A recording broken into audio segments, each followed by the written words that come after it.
Olá pessoal, tudo bem? Nós vamos trabalhar agora a nossa revisão sobre a nova ordem mundial, ou nova ordem econômica e política. Vamos recapitular aí os principais acontecimentos que marcaram o final da Segunda Guerra Mundial e o início da globalização econômica. Nós vamos iniciar com a ordem bipolar, né, que é chamada a velha ordem, a ordem da Guerra Fria. Guerra Fria por quê? Porque nesse período, né, se as duas superpotências chegassem a disputar, né, a entrar em guerra de fato, isso poderia significar a autodestruição da humanidade, já que tanto os Estados Unidos quanto a União Soviética dispunham de ogivas nucleares. Então, a Guerra Fria ela foi marcada muito mais como uma guerra ideológica, política, né, uma guerra de ideias, uma guerra na busca de países aliados aos seus sistemas socioeconômicos. Foi uma guerra de palavras, né? Tem até uma frase que simboliza muito bem esse período, né?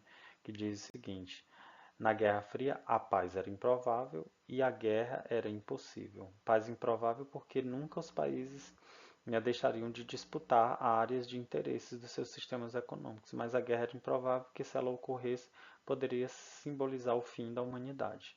Então foi uma disputa econômica e política entre Estados Unidos e União Soviética. Eu até coloquei uma charge aqui, onde nós temos a figura do tio Sam, que representa os interesses americanos, da ideologia americana, e o urso, que seria uma representação da União Soviética. Foi uma disputa econômica, política envolvendo os Estados Unidos e a União Soviética. E a gente lembra que esses dois países foram as grandes superpotências que saíram vencedores da Segunda Guerra Mundial, visto que a Inglaterra e a França, que lutaram junto com os Estados Unidos, saíram com seus campos arrasados, atividade industrial também arrasada, precisando da ajuda americana, né?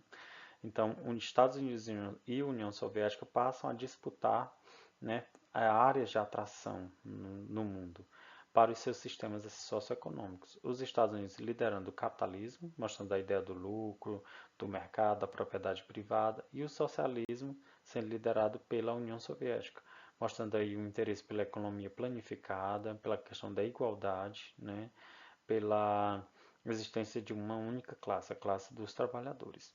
Então, da disputa desses dois projetos de poder surgiu a chamada Guerra Fria, que foi uma guerra marcada muito por essa questão da difusão das ideias, ora capitalistas, ora socialistas, e uma das características também desse conflito foi a chamada corrida armamentista. O objetivo das superpotências era mostrar a superioridade militar. Então, eles sempre estavam formando grandes exércitos, se armando, inovando do ponto de vista do surgimento de novos equipamentos de guerra. Prova disso foi a corrida à Lua, né, a emissão de satélites, né, a chegada à Lua pelos americanos, a emissão dos primeiros satélites pelos russos. O objetivo era mostrar que se tinha poder para ter novos países aliados. Então, dentro desse afã de buscar parceiros, de buscar países aliados, tanto os Estados Unidos quanto a União Soviética criaram organizações econômicas e militares para buscar a atração de países para os seus blocos socioeconômicos. Então, essa articulação tanto das organizações militares e econômicas começou com a Conferência de Bretton Woods, que foi uma conferência realizada nos Estados Unidos, que, né, culminou com a formação, por exemplo, da ONU, que é a Organização das Nações Unidas, bem como criou o padrão dólar-ouro, né, onde houve uma equiparação do dólar ao ouro, né, garantindo aí uma dolarização da economia internacional. O indivíduo que tivesse dólar em casa guardado, né, ou fizesse a conversibilidade de suas moedas para o dólar, garantiria-se uma paridade entre o dólar e o ouro, né, dentro desse contexto. Ter dólar em casa era o mesmo que ter ouro, então haveria uma valorização, passou a haver uma valorização da moeda americana dentro desse contexto. Com isso, os Estados Unidos passam a ter uma grande influência mundial. Todos os países passam a dolarizar suas economias, porque o dólar se mostrava como uma moeda extremamente forte, né, e garantiria a conversibilidade para o ouro, né. Dentro da Conferência de Bretton Woods também foram criados importantes organismos econômicos, como o FMI, Banco Mundial, planos também econômicos que nós vamos citar mais adiante. Então, dentro desse modelo, dentro desse contexto da Conferência de Bretton Woods, houve a articulação da OTAN, que é a Organização do Tratado do Atlântico Norte, uma organização militar americana que envolveu os Estados Unidos, os países da América e a Europa Ocidental, né, bem como a Ásia. Os Estados Unidos passam a ser os grandes responsáveis pela salvaguarda dessas regiões. qualquer país, né, soviético que atacasse um dos países membros da OTAN receberia uma resposta de todos, né, principalmente uma ação enérgica dos Estados Unidos. O objetivo era proteger os países que adotassem o capitalismo como sistema socioeconômico, né, capitaneados aí pelos Estados Unidos. Então, a organização OTAN ainda hoje existe, tem vários países membros no mundo. O Pacto de Varsóvia se dissolveu, que foi uma criação russa nesse período. Foi criada a partir de uma reunião realizada em Varsóvia, capital da Polônia. Nesse contexto, a Polônia era um país aliado ao socialismo. Então, para não ficar atrás dessa corrida e dessa forma de organização, dessa proteção dos seus países membros, a Rússia articula a formação do chamado Pacto de Varsóvia, que foi uma organização militar que tinha como objetivo proteger os países socialistas. Então, a formação dessas organizações militares acabou evitando uma guerra, né, de certo modo, porque se algum país invadisse, né, um país socialista ou capitalista, haveria imediatamente um revidamento de todas as nações que formavam os blocos, sejam eles constitutivos da OTAN ou do Pacto de Varsóvia. Então, a OTAN representava uma organização militar de interesse capitalista americano e o Pacto de Varsóvia buscava defender os países socialistas. A criação dessas organizações militares, né, OTAN e Pacto de Varsóvia, acirrava as disputas aí na busca por países membros para o capitalismo e socialismo. Dentro desse contexto, valia também a criação dos conceitos ideológicos, né, que foram instituídos com o objetivo de estimular, né, a formação de aliados, né, ou ainda de hostilizar aqueles que não aderiam ao sistema socioeconômico pretendido. Então, dois conceitos passaram a figurar dentro desse contexto. O conceito de cordão sanitário, cortina de ferro. Cordão sanitário foi um conceito criado pelos Estados Unidos, porque para os americanos o socialismo era como uma doença que deveria ser, né, banida de toda a Europa. Então, sobre a Europa ocidental, os americanos instituíram um cordão sanitário, uma espécie de isolamento, né, que garantiria, né, em termos de conceito, né, garantiria que o socialismo, considerado como uma doença, e fazendo uma analogia com o conceito de cordão sanitário, que era utilizado no passado para isolar uma região que tinha uma doença desconhecida, que não tinha ainda um remédio, uma cura, né?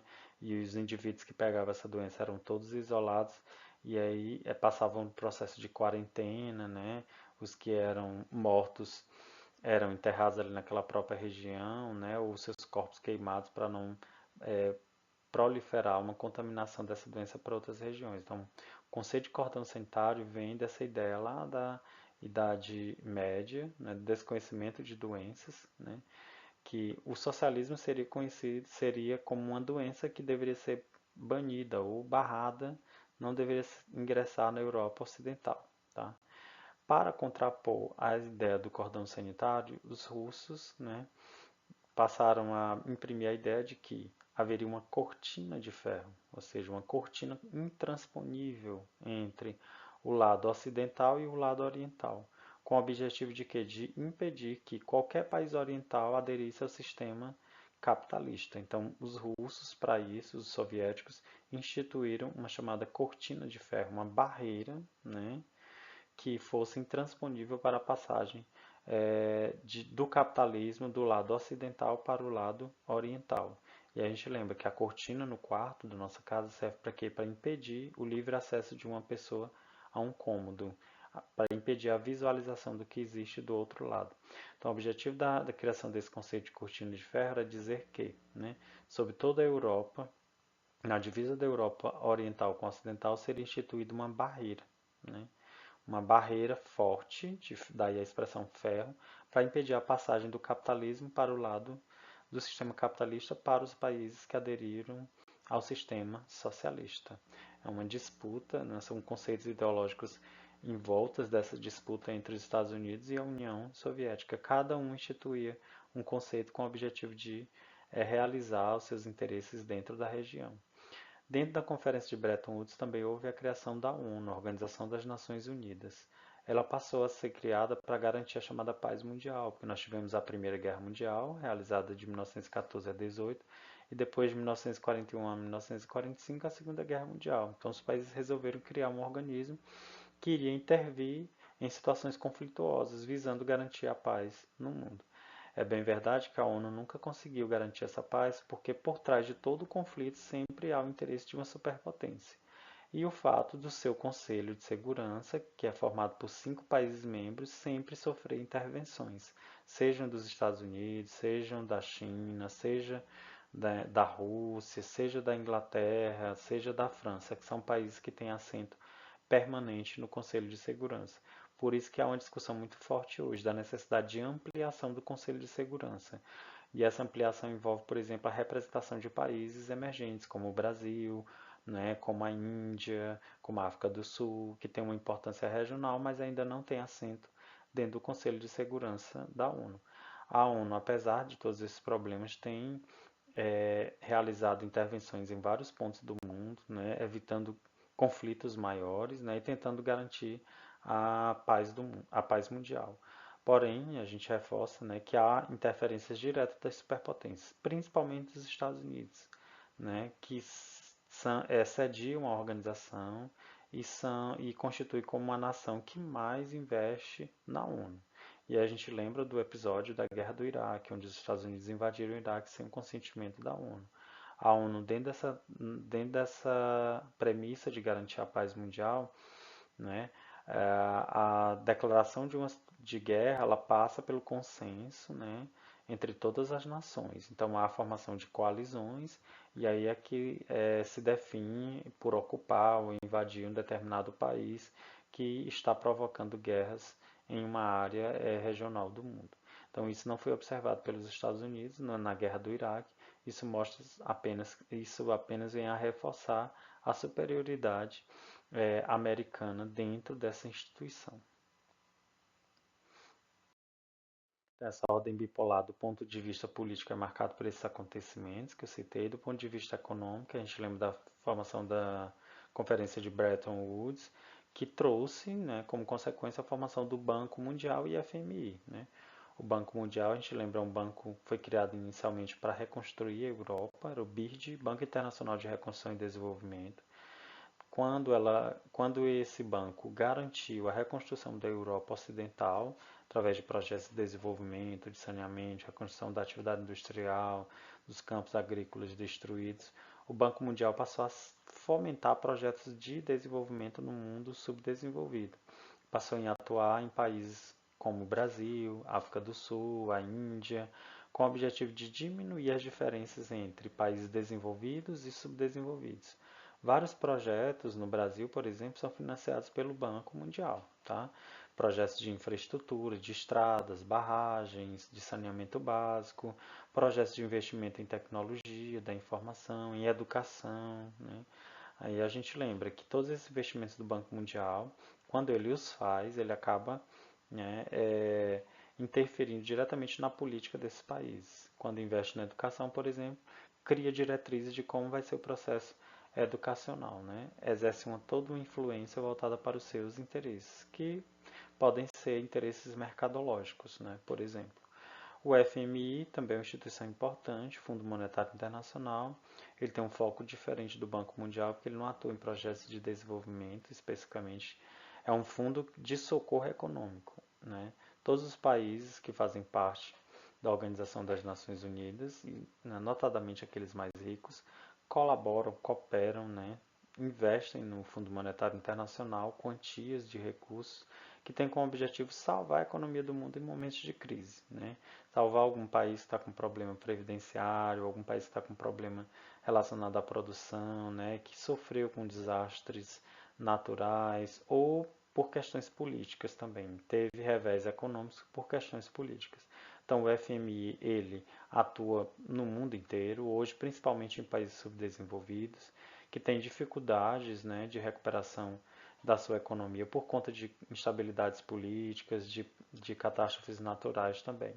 Brasil, Argentina, México, por exemplo, África do Sul, Índia já recorreram ao FMI, né? Nós recorremos muito mais no passado, nos anos 80, quando a gente tinha índices de inflação extremamente elevados e a nossa economia oscilava bastante. Então, o país recorria ao FMI em troca, né? Teria que pagar juros altos por essas dívidas e, ao mesmo tempo, o FMI criava uma cartilha de orientação, né? Do que o país deveria fazer, né? Fazer um ajuste fiscal, por exemplo, conter os gastos, né, criar tetos de gastos, para que ele pudesse honrar com as dívidas contraídas junto com o Fundo Monetário Internacional.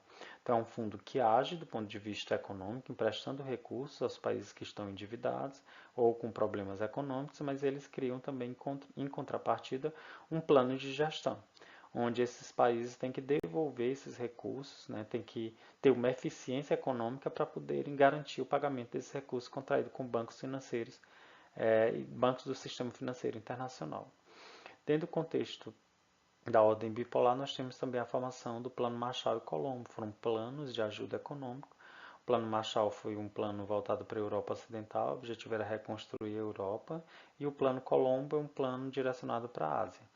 Ambos esses planos, tanto Marshall quanto Colombo, tinham como objetivo garantir mercados consumidores para os americanos, pois recuperando a economia desses países era possível garantir, né, que os produtos americanos seriam vendidos para essas regiões que foram arrasadas com a Segunda Guerra Mundial. Tá? Dentro desse contexto também do campo econômico da velha ordem foi criado o GATT, Acordo Geral de Tarifas de Comércio, Acordo Geral de Tarifas e Comércio. Tá? O GATT, ele hoje é chamado de OMC, que é a Organização Mundial do Comércio, mas lá no início, em 1945, quando ele foi criado, era um acordo geral, não previa punições, sanções, né? Não tinham países ali, membros formalizados como uma instituição, tal como se apresenta hoje a OMC. Estimulava basicamente acordos bilaterais entre os países. Tá? Com a experiência desses acordos bilaterais, da formação desse comércio mundial, o GATT evoluiu para a OMC, que tem status de organização. Tá? Como organização, tem legislações, estatutos próprios que devem ser obedecidos pelos países. Os países que se veem prejudicados nas relações comerciais estabelecidas podem ingressar na organização. Existem tribunais para julgar a conduta dos países e aplicar sanções, multas, né, e até contrapartida para aqueles países que ingressaram com ações pedindo revisão de postura ou de contratos estabelecidos entre os países membros. Então, enquanto organização, a OMC ela tem muito mais força do que o GATT, que era um acordo geral de tarifas e comércio criado inicialmente em 1945. Para se ter uma ideia do papel da OMC, ela trabalhou já até com quebra de patentes de medicamentos, como foi feito com o Brasil, que pediu a quebra de patentes de medicamentos de doenças infecciosas, né, e obteve muito sucesso em relação a isso. O Brasil também já reclamou na OMC contra a postura americana, né, de defender muito seus produtores e passou a ter como garantia pagamento de recursos dos Estados Unidos por conta desse comércio desigual. Então, a OMC, desculpe, atua diretamente nesses conflitos envolvendo um comércio estabelecido entre os países, seja numa relação bilateral, seja numa relação entre blocos.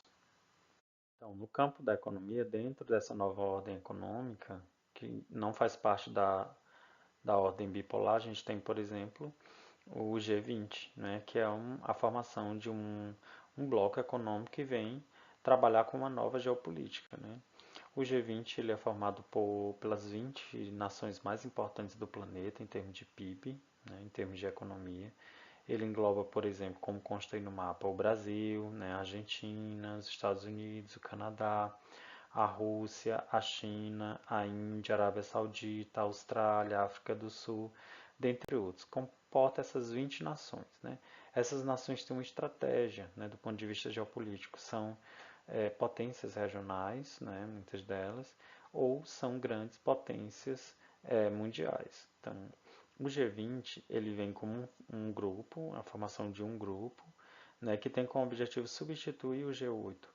E é o G20 ele busca, né, mostrar que no mundo hoje existem países emergentes que precisam ser ouvidos do ponto de vista da geopolítica.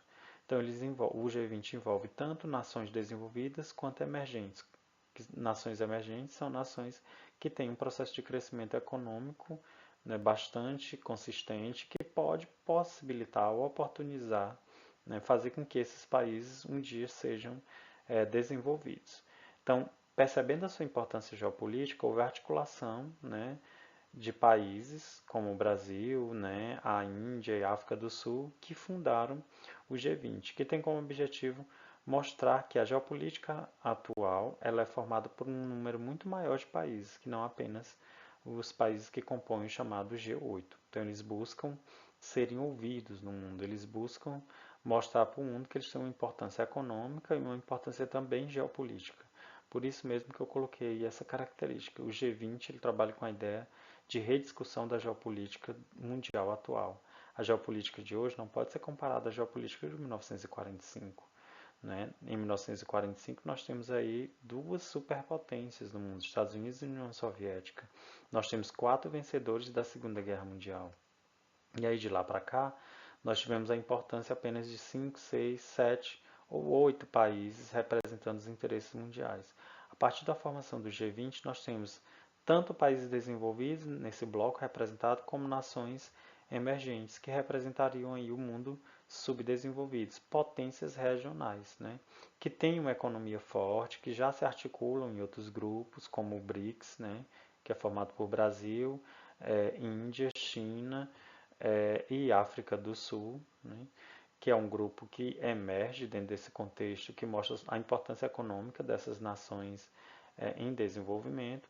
Então, esse grupo, o G20, né, tem uma importância crucial para o mundo, porque ele congrega as 20 nações com maior concentração de riqueza, as 20 nações com maior PIB do mundo. Então, representa esse grupo ter cerca de 90% da riqueza mundial. Então, esse grupo precisa ser ouvido, precisa rediscutir a geopolítica mundial. Tá? E uma das bandeiras do G20 é a busca de reformas do Conselho de Segurança da ONU, já que o Conselho de Segurança é formado por 5 países que têm grande poder de veto. Então, um dos objetivos desse grupo é rediscutir essa ideia. Por que não ampliar para 10, né, para 15 países que têm poder de veto, né, dentro do Conselho de Segurança? O Brasil, por exemplo, é defensor dessa ideia de ampliação, pelo menos para 10 países membros do chamado Conselho de Segurança, para representar não só os países desenvolvidos, que são os que têm assento lá hoje, mas também o mundo subdesenvolvido. E a mudança nas relações geopolíticas internacionais, que os países emergentes sejam ouvidos também nas grandes decisões que são tomadas via de regra pelo G8. Tá? Na próxima aula a gente continua falando sobre nova ordem internacional. Desejo uma boa prova para vocês.